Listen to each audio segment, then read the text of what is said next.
অপরাজিতার কাছে এই পুজোর ব্যাপারটা পুরো শুনবো। অ্যাকচুয়ালি পুজোর ব্যাপারে যেটা, আমাদের বাড়িতে লক্ষ্মী পুজো তো হয়, তুমি তো জানোই। আমার বিয়ের আগে লক্ষ্মী পুজোই হতো খুব বড় করে।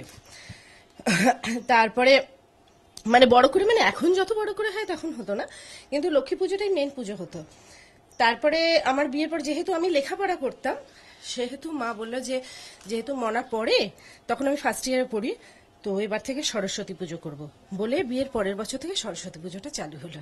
অপরাজিতার বাড়ি তো সরস্বতী পুজো দুদিন ধরে হচ্ছে এখানে এবং আপনি দেখতে পাচ্ছেন ষোড়শ প্রচারে কালকে একবার পুজো হয়েছে, কালকে আবার পুজো হবে, আগামীকালও পুজো হবে, মোটামুটি সপ্তমী অষ্টমী নবমী দশমী করে ফেলবে। হ্যাঁ, যতদিন আর কি ধরে রাখা যায়। মোটামুটি কালকে একটা পুজো হয়েছে, কালকে একটা পুজোটা হওয়ার পর আমাদের মনে হলো ও মা, শুধু শুধু আমাদের পুজোটা হয়ে গেল, আর তো কারোর পুজো হয় না, কালকে আবার পুজো হবে বলে আজকে আবার জোগাড় যন্ত্রপাতি হচ্ছে, আজকে আবার পুজো হবে। আর এমনি ঠাকুর থাকলে রোজই পুজো করতে হয়, মূর্তি থাকলে রোজই পুজো করতে হয়। সিরিয়ালের কতগুলো সিরিয়াল তোমার শেষ হয়েছে, আবার তো শুরু, এবং এই সমস্ত কিছু তো চলছে, ফিল্মও তার পাশাপাশি রয়েছে। ছবি বলতে আমার শিবপ্রসাদের ছবিটা কমপ্লিট হয়ে গেছে, ওটা রিলিজের মুখে, দেখা যাক কি হয়।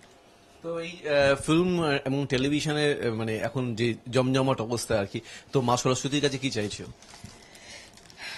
মা সরস্বতীর কাছে সবসময় একটা জিনিসই চাই, আমাকে জ্ঞান দাও, আমি যাতে কোনো সময় বুদ্ধিভ্রষ্ট না হই, আমি যাতে ভুল কাজ না করি। কি খাওয়া দাওয়া বলো বলো। আজকে তো আমাদের গতকাল খিচুড়ি হয়ে গেছে, খিচুড়ি, আলুর দম, বেগুন ভাজা, চাটনি, পাঁপড়, এগুলো হয়ে গেছে।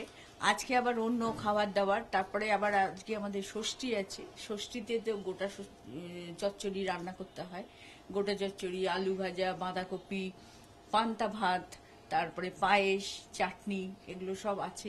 খিচুড়ি হবে, লুচি হবে, প্লাস গোটা সেদ্ধ সমস্ত কিছুই আছে, কোনটা খাবে বলো না।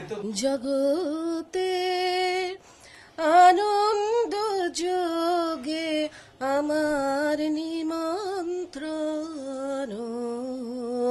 ধন্য হলো ধন্য হলো মানব জীবন, জগতে